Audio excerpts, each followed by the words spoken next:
Tá cortando. Gente, boa noite. Boa noite. Genial estar aqui com vocês na América Latina pela Salesforce.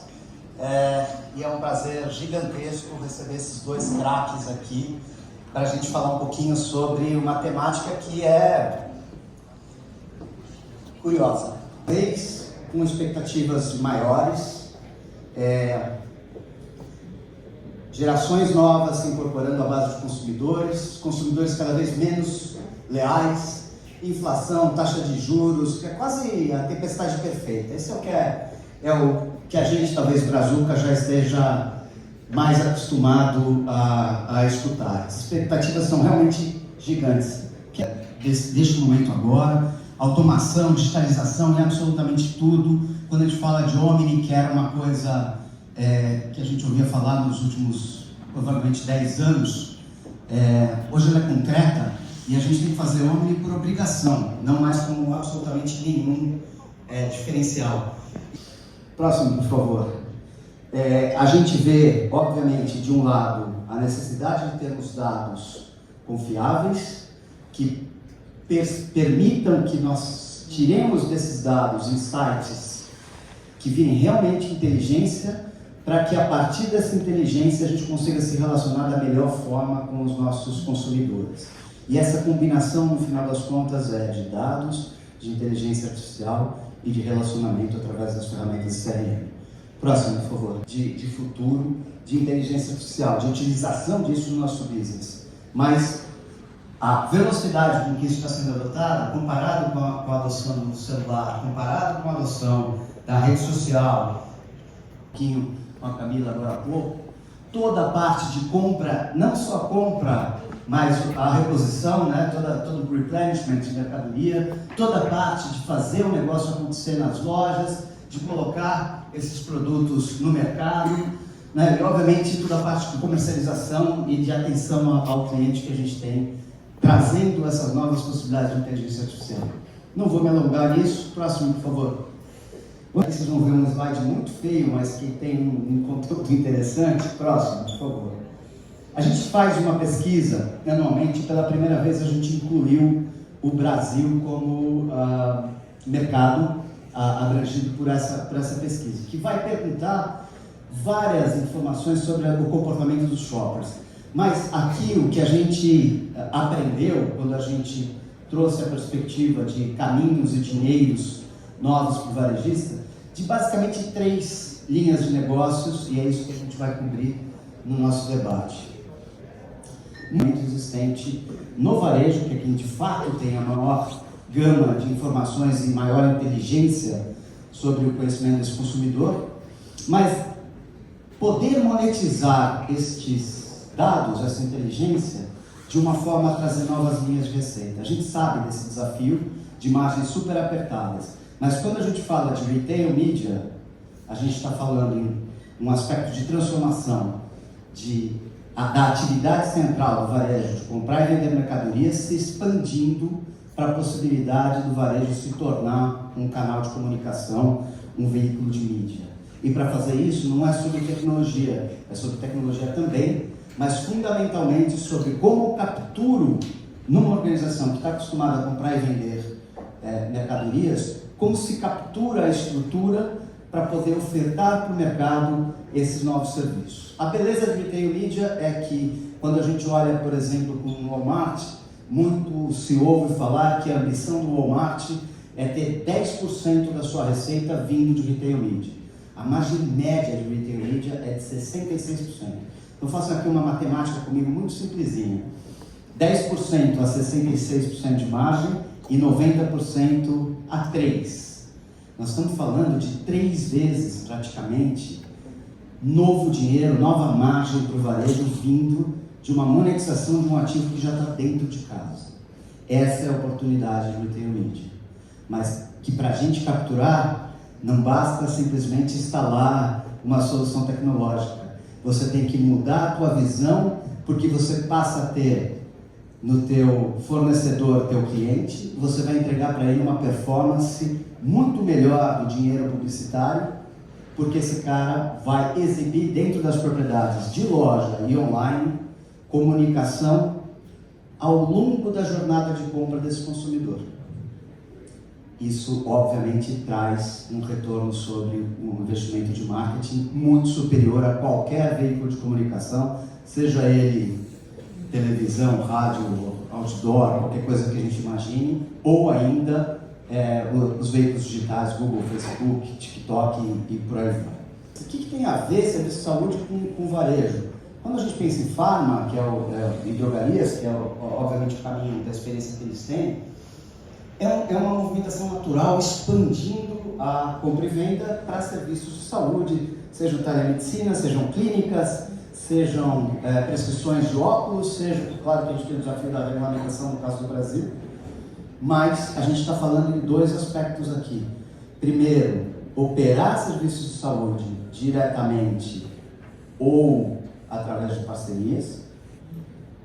E aí eu não estou falando só de farma não, gente. A gente está falando, por exemplo, novamente o Walmart US, com clínicas dentro do supermercado. Recentemente lançaram aqui no Arkansas um serviço de mamografia dentro da loja do supermercado, mais laboratórios, mais prescrições e telemedicina o tempo todo, né? E a gente vai conversar um pouquinho mais. O benefício dessas possibilidades de serviços financeiros. Pensem que tudo que a gente, ao abrir o aplicativo do Banco Inter, do Banco C6, do Mercado Pago ou do Nubank, todos esses serviços financeiros estão disponíveis para serem ofertados pelo varejista, seja com funding próprio ou com funding de parcerias.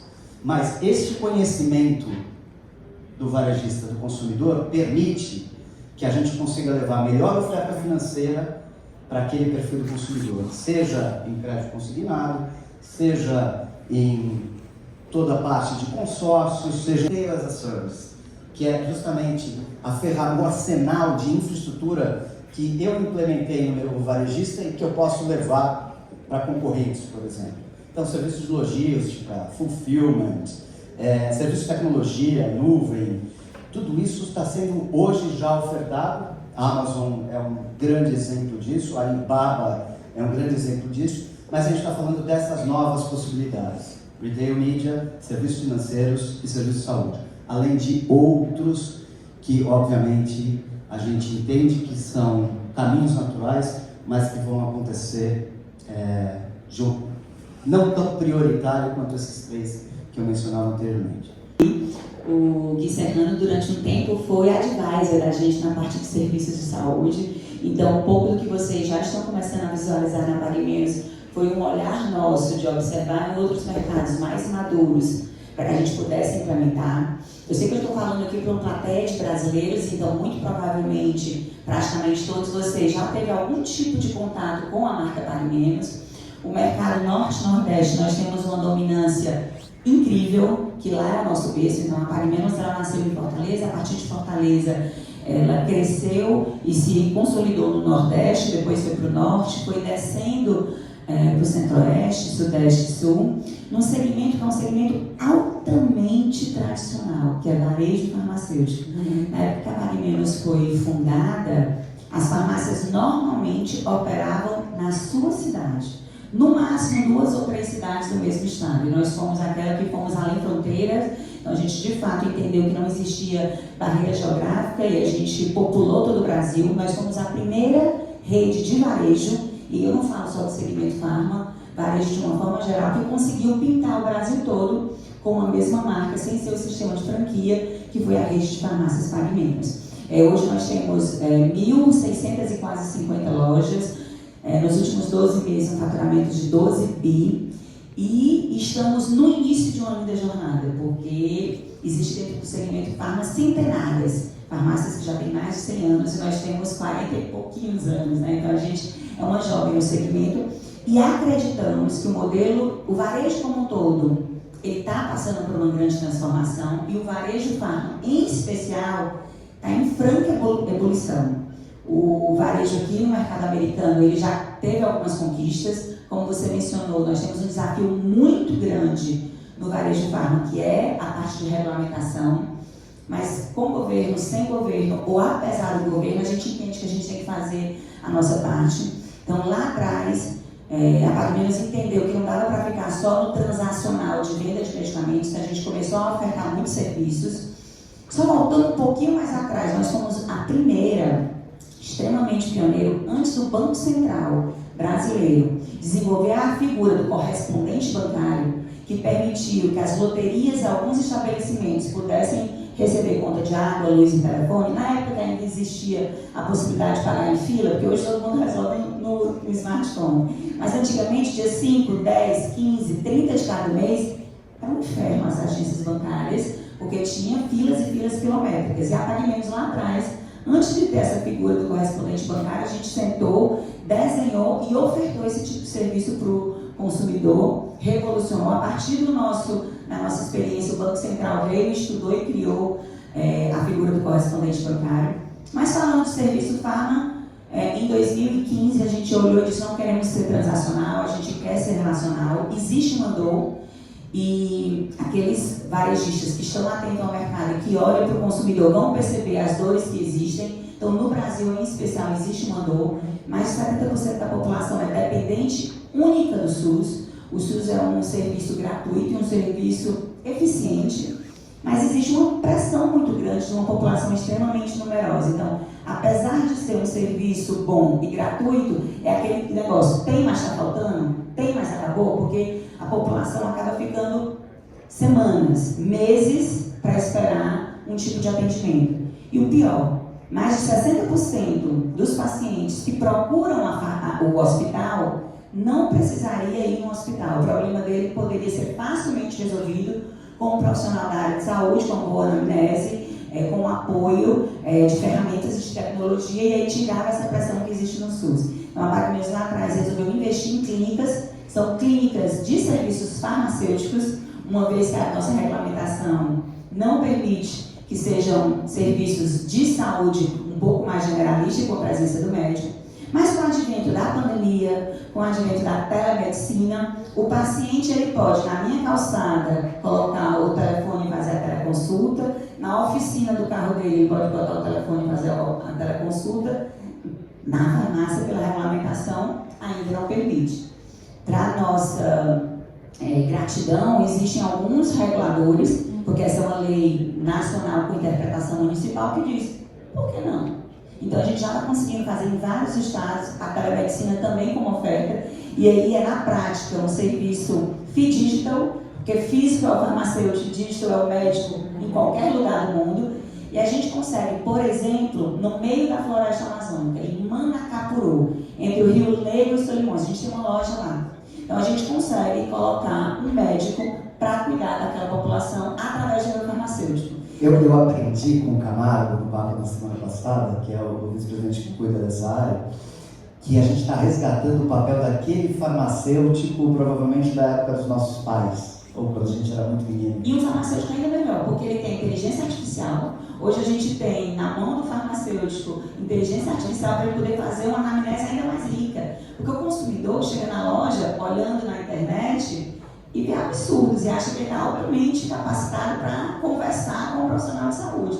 E aí o profissional tem que estar cada vez melhor preparado, e a gente consegue, com a inteligência artificial, fazer um farmacêutico melhor ainda do que aquele farmacêutico da época dos nossos pais. Então, mas ele me contou, e possivelmente tem a questão da regulamentação em alguns estados, mas que muitas vezes você vai, procura o farmacêutico, ele obviamente ali te faz um atendimento daquilo que ele pode fazer, mas por videoconferência ele chama o médico e você faz um teleatendimento presencial lá. Comenta um pouquinho sobre isso, por favor. A gente está conseguindo fazer isso não de forma nacional. A gente teve uma grande vitória, o varejo brasileiro, em agosto de 2023, a gente conseguiu regulamentar 60 novos serviços que podem ser feitos nas farmácias, mas a telemedicina não foi um deles. Só que município a município a gente consegue fazer essa regulamentação e a gente está fazendo isso. Então a pessoa chega com uma queixa, a depender de qual seja a queixa, o farmacêutico tem que solucionar. Se ele conseguir, ok. Se não,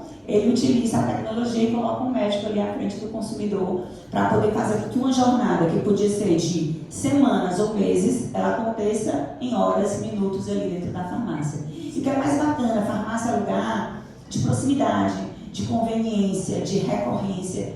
E a gente ouve muito falar que na saúde, quanto antes você tiver o diagnóstico, né, quando você entender qual é que é a patologia, mais facilmente você vai tratar, esse paciente vai ter uma melhor qualidade de vida e ele vai ser menos oneroso para qualquer que seja o pagador, seja ele mesmo, seja o governo, seja o plano de saúde.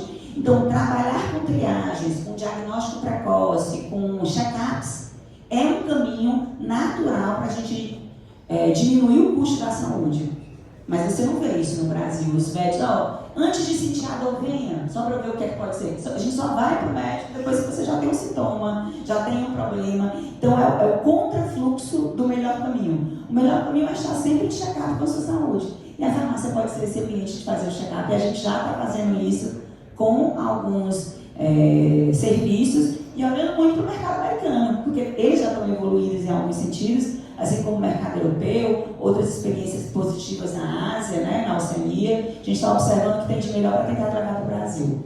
Genial. Só 70% da população brasileira é dependente única do SUS. 70%. Ter um médico amigo é privilégio de pouquíssimos, mas ter um farmacêutico amigo todos nós podemos ter. E essa combinação de alcance geográfico de vocês, né, de ter uma farmácia a cada esquina, com essa característica de população, e a gente conseguir levar esses 60 serviços a custos palatáveis para os consumidores, me parece absolutamente uma oportunidade brilhante. Falo pela área de M&A da CVS, Ventures, estratégia e projetos especiais. Então, eu falo que o que o pessoal fala que é case, eu vivi isso aqui. A transformação que o mercado de varejo farmacêutico e de saúde passou nos Estados Unidos, eu não só vivi como espectador, como fui atuante e ajudei a moldar um pouco do que aconteceu. E no caso da CVS foi prioritariamente através de M&A. Então é isso que eu cuido hoje em dia, mas comecei lá atrás dentro da área de varejo, com estratégia de varejo, depois tomei conta de marca própria para a CVS. Eu fui para a Enterprise Strategy, tomando conta da estratégia da empresa. E depois, quando a estratégia virou M&A e expandir para novos mercados, que aí liga com a questão da saúde, eu passei para M&A e agora tomo conta dessa área inteira.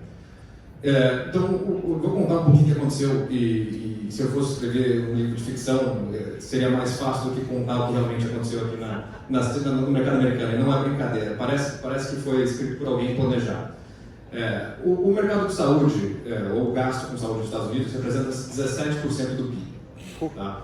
A gente tinha passado durante décadas e décadas, a CVS passou por um crescimento muito grande, através de abertura de novas lojas, crescimento de sortimento, todas as estratégias que todo varejista pensa. Vou vender mais produto para mais gente, mais ponto. Funcionou durante 30 anos. A CVS explodiu. Aí chegou uma hora que, obviamente, os competidores começaram a alcançar a gente e a margem começou a espremer. E a gente olhava para o lado e via que tinha um mercado monstruoso adjacente ao de medicamento e de front store, que era o mercado de serviços de saúde, e no qual a gente não participava em nada, e com margens muito melhores. E eu lembro até hoje que eu estava numa reunião com o conselho, e a gente estava falando como é que a gente vai, qual o próximo passo da CVS. E eu, depois de um ano, junto com o time trabalhando, eu falei, acho que a gente deveria comprar um plano de saúde. Eu quase fui chutado para fora da sala. Aqui, você está maluco? Vamos comprar um plano de saúde? A gente é farmácia. A gente deveria comprar um plano de saúde. Porque o dinheiro está com o pagador vai determinar para onde vai a margem e com o controle do fluxo do topo, a gente consegue oferecer serviço de saúde baixo e movimentar a utilização dos ativos. Então, começou assim com a aquisição da Aetna, vocês não conhecem, porque é um plano de saúde americano, mas foi uma transação de 78 bilhões de dólares, monstruosa. E a lição que eu deixo para as pessoas é que, se você quiser continuar sendo relevante, vocês vão ter que fazer um movimento desse. A gente matou o nosso negócio original. Quando entrei na CVS, varejo, o que todo mundo conhece como varejo farmacêutico, representava 70% do faturamento da CVS. Hoje é menos de 20%. Então, você precisa, eu acho que a lição é, quando você perceber e tiver indícios de que tem um caminho melhor para ser trilhado, com margens melhores, e que você consegue montar um case que faz sentido, você tem que se comprometer com isso. Tem que ter coragem, como diz o Brasil, tem que ter culhão, porque contar isso para o mercado, contar isso para o board não é fácil, mas você não tem outra saída. E eu digo que não tem outra saída porque eu olho para os meus peers, e vocês vão andar aqui, vocês vão ver loja de Walgreens, vão ver loja da Rite Aid. Quando eu comecei a trabalhar na CVS, nós éramos peers, as nossas ações estavam mais ou menos no mesmo patamar. Depois você entra no celular aí e coloca performance desde 2015 até agora, põe CVS, Walgreens e Rite Aid.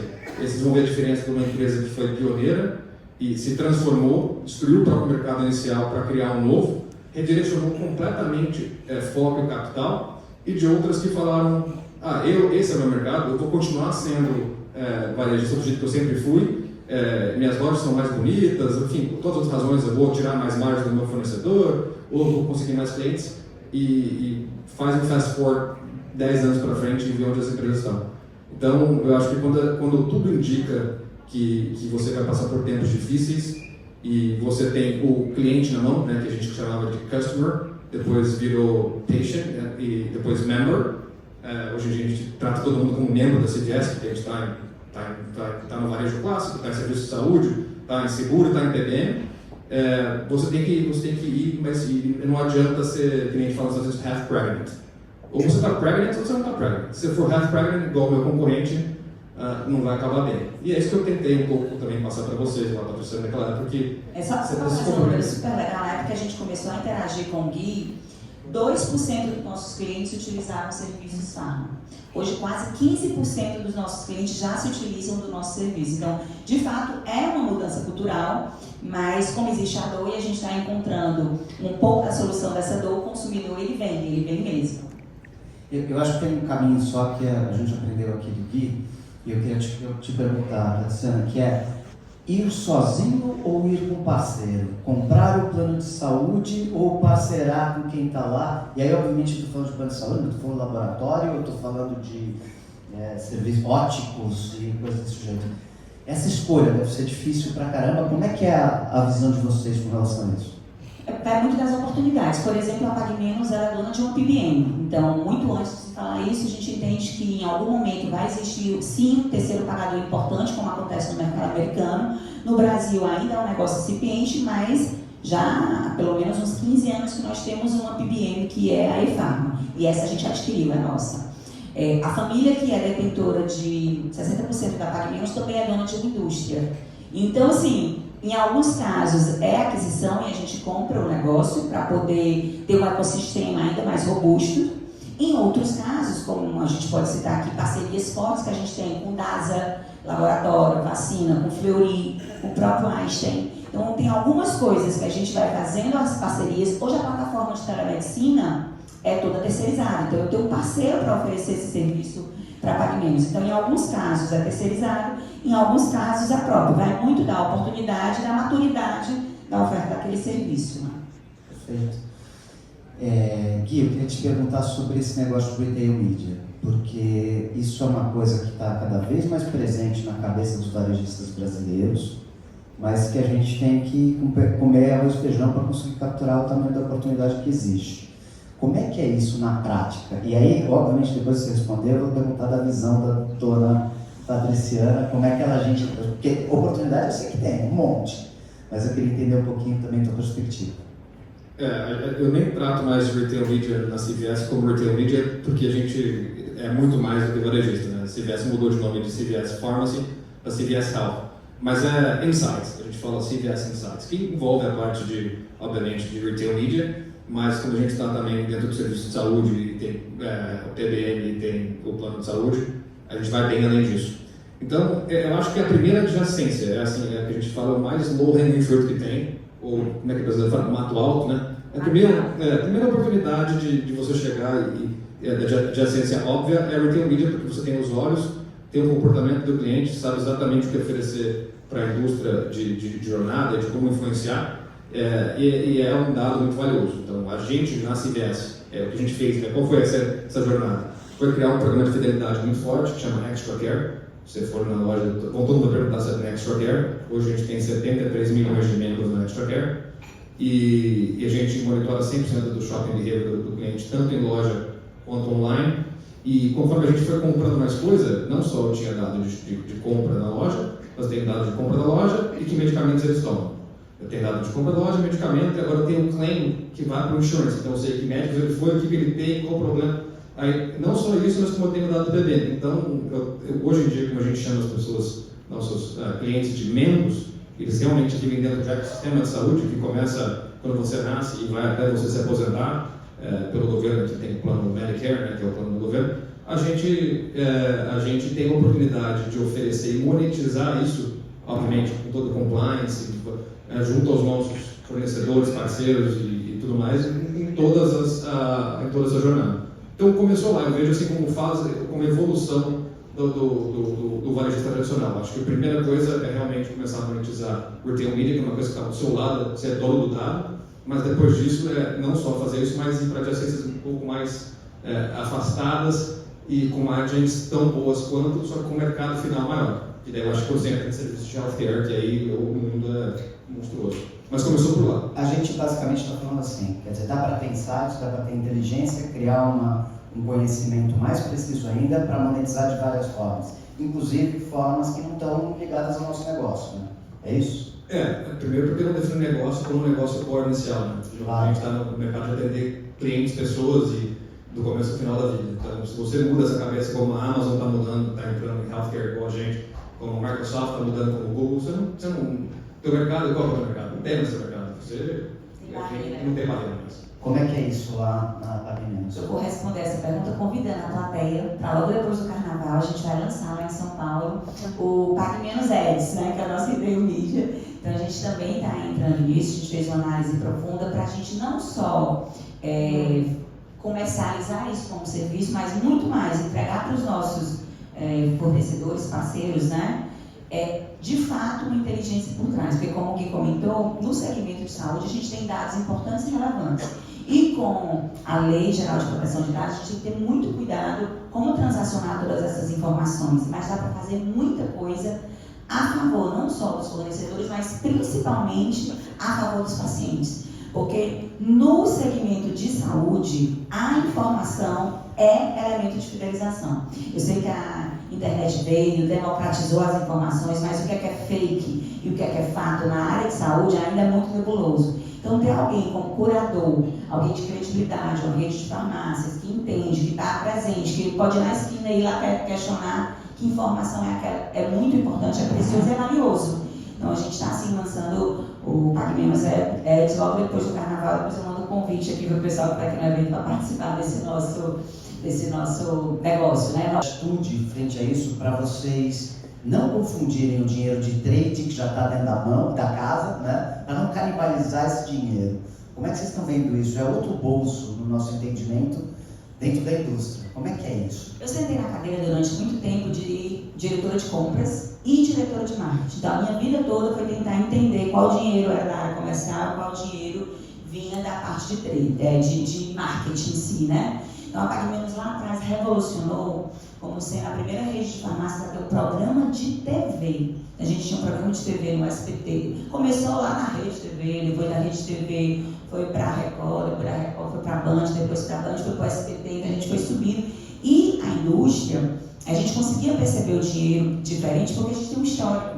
Então, na hora que eu sei como que a indústria se relaciona comigo, como é que a mágica normalmente ela traz, como é que ela se posiciona nas ações comerciais para o consumidor, e depois vem um dinheiro para tratar um break no meu comercial lá no SBT, um merchan que vai estar dentro do nosso programa de TV. A gente fez agora, topa um acordo PagMenos. A gente entrou como primeira farmácia, como patrocinadora oficial do BBB, e entrou dinheiro de anunciantes do BBB. Então, aquela marca anunciava no BBB e entrava com dinheiro para a gente também. Então, tem como você entender. Tem uma canibalização? Tem, né? Tem uma sobreposição? Tem. Mas dá com o histórico a gente conseguir ir entendendo um pouco disso daí. É um desafio, mas com dados, com informação, a gente vai entendendo o comportamento daquele fornecedor. Maravilha, obrigado. Porque a gente também pega de cartão de crédito, que normalmente não Então, traz. Tem outro segmento. Esse era o ângulo que eu ia trazer agora para você, porque eu já ouvi falar que o senhor Eusmar tem um sonho de fazer um banco lá. Como é que é isso, misturar saúde com banco? Não, tu falou que uma das vertentes era fintech, né? Fintech. É um desejo.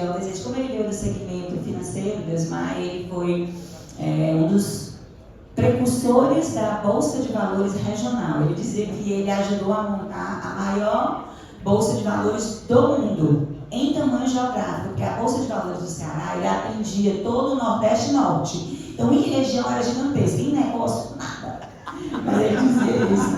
Então, como ele tinha essa experiência vindo do mercado de capitais, foi professor de economia, ele tem um olhar muito atento e privilegiado em como que a parte financeira do nosso país acontece. Lá atrás, ele foi o responsável para a gente oferecer os serviços financeiros, né, antes mesmo do Banco Central ter essa figura de correspondente bancário. Ele tem um olhar, ele tem nos estimulado muito nesse sentido, e a gente está observando para entender se esse é um bom negócio. Eu já vou dar um disclaimer aqui. Nada do que eu estou falando aqui pode ser levado em consideração para a compra de ações. É um desejo. Eu falo o seu do lado do meu aqui. Gui, me conta uma coisa. Eu tenho certeza que vai por esse caminho. É que é tanta informação desse consumidor, seja da saúde, do bem-estar, né? Quer dizer, estamos falando também, eu estive lá hoje e comprei Coca-Cola, né? Então ele já me conhece. Cara, esses dados todos me permitiriam ter uma série de serviços financeiros da CVS. Já temos isso na prática? Vamos ter? Como é que você vê esse negócio de a evolução? Você já mudou o espectro para a saúde de uma forma mais abrangente? Tem espaço para lidar com o dinheiro do consumidor? De novo, vai para a definição do que significa serviço financeiro para quem. A gente, pela qualidade e pela quantidade de dados que a gente tem, eu com a CVS e através da Action, a gente sabe quando uma pessoa vai ter uma doença 5 anos antes de saber que ela vai ter. Antes do médico dela saber que ela vai ter. Eu sei quando a pessoa vai parar no IR. E a gente usa os dados de forma muito inteligente para, em primeiro lugar, ajudar o paciente e prevenir que isso aconteça.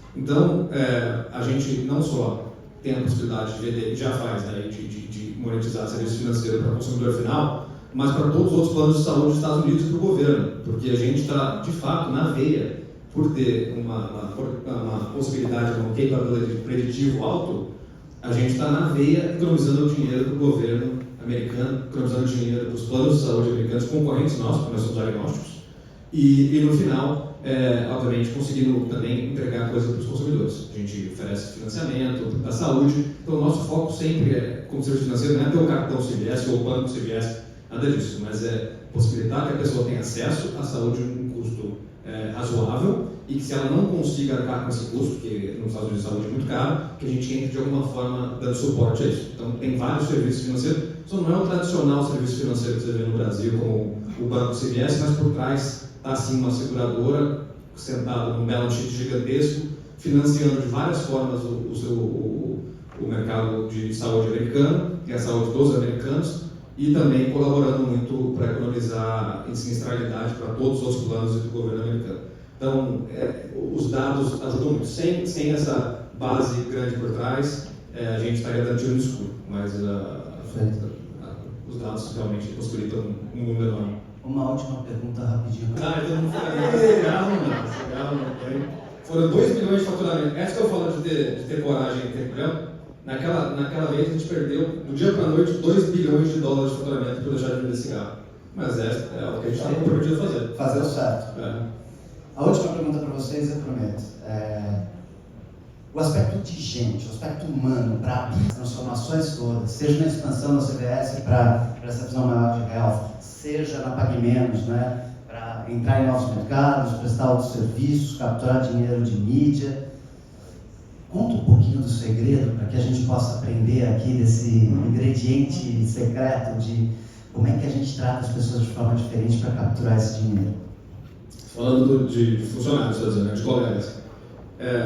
No caso da CVS, a primeira coisa é ter uma missão muito clara e fazer com que todo mundo participe dessa missão. Então, a CVS quer fazer, a gente quer construir um world of healthcare around the consumer, everywhere in the US. Então, quando você percebe o impacto como funcionário que você pode ter e você tem autonomia para ter esse impacto e você vê os problemas que o país vive de acesso, de custo, e você se sente parte disso, torna muito mais fácil. Então, a gente, sem dúvida, tenta oferecer salário competitivo, todas essas coisas, table stakes. Mas eu acho que a visão da empresa, a missão e os líderes da empresa comunicar isso com muita clareza para atrair aquele funcionário que está comprometido com aquela ideia faz total diferença. tem gente lá que fala, eu trabalharia, não vou dizer de graça, mas com metade do preço, porque eu estou comprometido com o que você está querendo fazer, que é mudar o sistema de saúde, que todo mundo sabe que é um problema. Minha avó está no nursing home, ou eu tentei no IR, custou $1.500, dólares, né, no caso, para a pessoa olhar na garganta, dói em mim, eu sei que isso é um problema, eu quero fazer parte. Então, tem uma estratégia propósito, ter uma estratégia clara e uma missão clara faz a diferença. Eu ia trazer a linha muito parecida com isso. Trabalhar na área de saúde é muito mais fácil engajar, porque todo mundo entende que se você puder de alguma forma preservar esse bem mais precioso, não é para ter qualidade de vida, ter saúde, ter uma vida mais duradoura, você faria o que fosse possível. Então, assim, os colaboradores que conseguem compreender esse propósito de estar lá, não é só um vendedor, não é só um caixa, não é só um assistente, um diretor, é alguém que está de fato contribuindo para com que mais brasileiros vivam plenamente. Esse é a nossa grande missão, e é fazer com que o Brasil realmente tenha acesso a uma saúde de qualidade, diminuir as desigualdades que existem. Fica fácil atrair talentos, porque é um propósito muito forte, muito nobre. Se a gente fosse levar em consideração só a parte financeira, a gente dificilmente teria essa farmácia em Manacapuru, no meio do Rio Negro e Solimões, né? Então, algumas coisas que a gente faz entendendo esse propósito de gerar acesso à saúde. E é tão forte isso na gente de cuidar das pessoas, porque a gente só dá o que a gente tem, né? Já diria a aeromoça, se as máscaras caírem em você, primeiro bota em cima, depois coloca as outras, né? Então, assim, que a gente agora acabou de estar fazendo uma transição do nosso CEO e veio um psicólogo. Tamanho é o nosso desejo de tratar as pessoas de forma diferenciada. Muito mais do que um gestor de recursos, ele é um lapidador de talentos, né? Então a gente realmente entende como pessoa sendo o nosso grande diferencial competitivo.